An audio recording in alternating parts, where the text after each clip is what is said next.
Bonjour, c'est Solène Alifa. Cette semaine, à la loupe, une actualité a retenu notre attention, le sommet organisé par la Chine.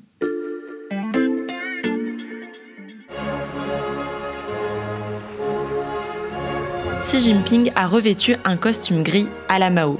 Un immense tapis rouge a été déroulé pour accueillir les prestigieux invités du jour à Pékin. Parmi eux, il y a surtout Kim Jong-un, le dirigeant nord-coréen, qui a fait le voyage en train. Le dernier arrivé, chaleureusement salué par le président chinois, c'est Vladimir Poutine. Les deux s'installent au milieu d'une vingtaine d'autres dirigeants. La photo est historique. Tous ont fait le déplacement pour assister au défilé militaire célébrant les 80 ans de la fin de la Seconde Guerre mondiale. En début de semaine, nombre d'entre eux s'étaient déjà réunis pour le sommet de l'Organisation de coopération de Shanghai. À cet important forum régional, on a pu noter la présence du nouveau président iranien Massoud Pezeshkian, du turc Recep Tayyip Erdogan, du biélorusse Alexandre Loukachenko ou encore de Narendra Modi, le premier ministre indien. L'occasion pour Xi Jinping de faire passer plusieurs messages et notamment afficher la puissance militaire de la Chine. Pour décrypter cette séquence, je reçois Clément Dagnès, journaliste au service Monde de l'Express, spécialiste des questions de défense et présentateur du podcast L'État-Major. Bonjour Clément. Bonjour. Clément, un défilé militaire, on le sait, c'est l'occasion de montrer sa puissance. Pourquoi celui de la Chine mercredi était particulièrement important ? Oui, alors au-delà de la présence de grands dirigeants de la planète, comme tu l'as évoqué, il y avait tous ces armements qui ont défilé sur la place Tiananmen et notamment tous les nouveaux armements. Alors officiellement, la Chine ne présente que des armements opérationnels. Après, ça reste toujours à démontrer. Mais on a vu beaucoup de choses, beaucoup de drones, ce qui est très important, on sait aujourd'hui dans la façon de faire la guerre, soit des drones aériens, des drones sous-marins. Mais ce qui a particulièrement retenu mon attention, ce sont les missiles, à commencer par les missiles nucléaires. La Chine, pour la première fois, me semble-t-il, a fait défiler toute sa composante, c'est-à-dire les missiles terrestres, les missiles qui peuvent être montés dans des avions, et puis ceux aussi qui sont tirés depuis les mers, depuis des sous-marins. Il y a notamment un très gros missile qui a été saucissonné en 3 parties, montré sur 3 camions, qui est présenté comme pouvant frapper n'importe quel point sur la Terre par la propagande chinoise. Ce qu'on peut noter aussi avec tous les armements au sens large qu'on a vu, c'est qu'ils tirent bien les enseignements de la guerre en Ukraine. Qu'est-ce que tu entends par là ? Alors, on a vu toute la gamme des systèmes antiaériens développés par les Chinois. Alors, c'est pas nouveau, mais dans le contexte actuel, c'est particulièrement signifiant. On sait en Ukraine que Kiev, les grandes villes, sont bombardées beaucoup par des drones de conception iranienne que produisent maintenant les Russes, les Shahed, mais aussi par des missiles. Et vice-versa, d'ailleurs. La Russie commence à être frappée en profondeur par des drones ukrainiens, des missiles. Et on sait que c'est très important. Il y a un accent qui a été mis sur ce défilé, sur ces moyens.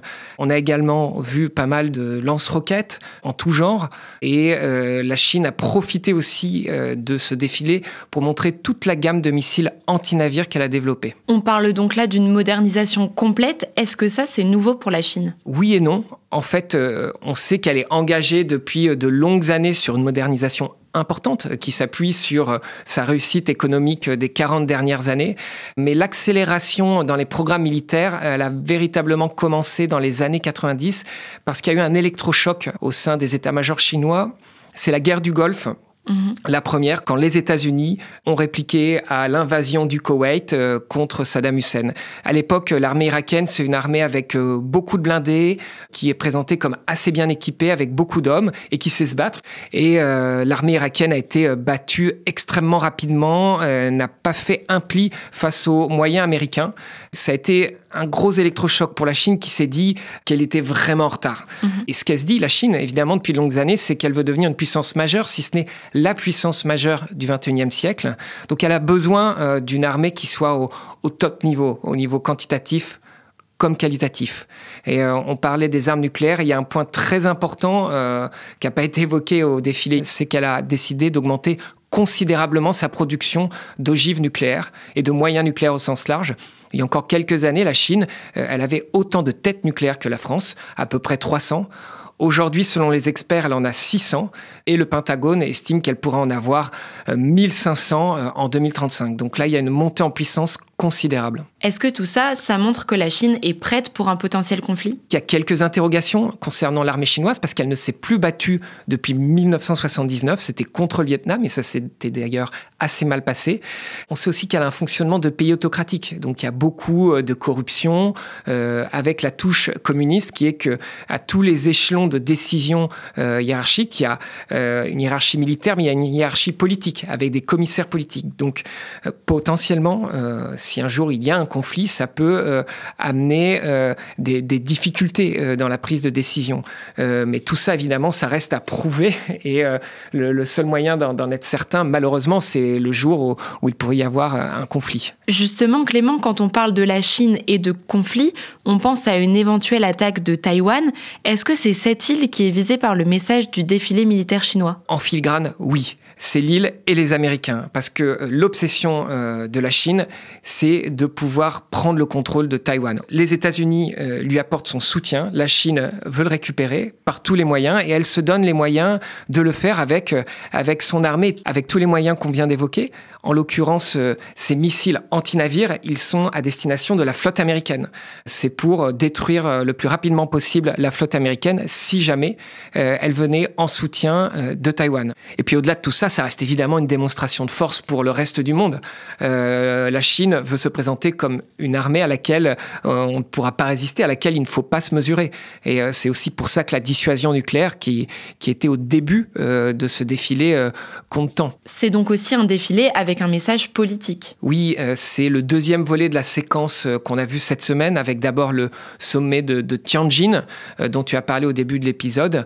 La parade, c'est vraiment l'idée d'une démonstration de force. Après les mots, le choc des images. Le discours diplomatique de Xi Jinping, c'est d'apporter la stabilité mondiale, d'avoir un certain nombre d'amis sans forcément avoir des alliés, avec un agenda commun, face à ce qui apparaît aujourd'hui comme un facteur de désordre mondial, les États-Unis de Donald Trump. Et le défilé, lui, derrière, vient mettre les moyens.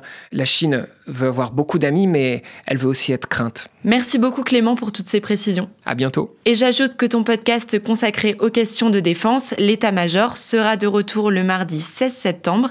N'hésitez pas, chers auditeurs, à vous abonner sur les plateformes d'écoute. Bon week-end, nous serons de retour lundi pour passer de nouveaux sujets à la loupe.